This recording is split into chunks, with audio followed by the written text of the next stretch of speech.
New York Congressman Nick Langworthy is a member of the House Oversight Committee and also serves on the House Rules Committee. Thank you so much for joining us, sir. What was your overall takeaway from yesterday's hearing? Was it all political theater, just some theatrics, or are we going to have somebody held accountable? We're talking about possibly billions of dollars in fraud here, sir. Well, there needs to be criminal referrals at the federal level on this case. I mean, Tim Walz was an absolute embarrassment. He contradicted himself. He offered a variety of different numbers. There was absolutely no certainty.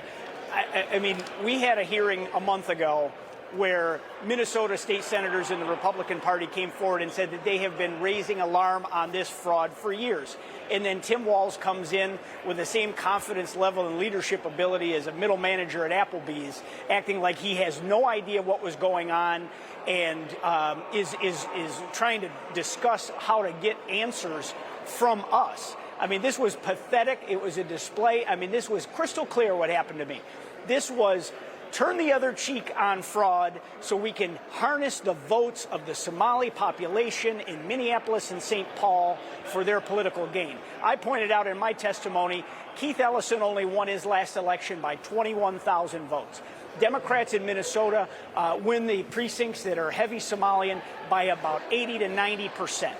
They bought votes with public money. It's pretty crystal clear what the motivation of ignoring the fraud was. You know, for those that were not available at the time to watch some of the hearing, Minnesota Governor Tim Walz did strike a very defiant tone at times during his testimony. Here's one of the examples.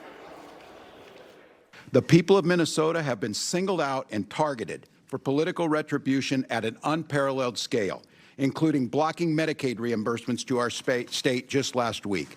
Under the guise of combating fraud, the federal government has flooded Minnesota with masked, untrained, and unaccountable agents who are wreaking havoc in our communities.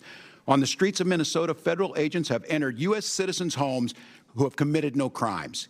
They have violated the constitutional rights of our citizens. They have ignored court orders. They have shot first and asked questions later.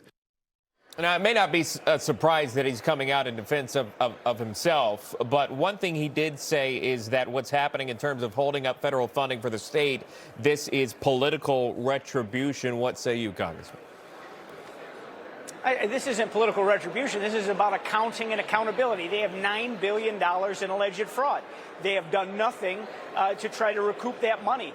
They allowed this to fester and continue and proliferate in their state. And then they want to cash in on more federal reimbursement dollars with no safeguards in place. The federal government is absolutely right to slow walk anything that the state touches. I mean, thank God Tim Walz isn't the vice president of the United States right now, because this is incompetence on a scale that is almost unrealistic. I mean, this exists in a governor in the state. I mean, they turned a blind eye to $9 billion in fraud on his watch. And he has no straight answer as to why it was allowed to happen and proliferate. That's why you know there is willful ignorance here. That's an impeachable offense under Article 8 of the Minnesota Constitution. If you knowingly don't do your job, you should be impeached. And I think that the people, even though he's not running for re-election, the people of Minnesota ought to consider that, because this is absolutely embarrassing. I'm Sean Kreisman. For stories and content just like this, check out National Report weekdays 9 to noon, only on Newsmax.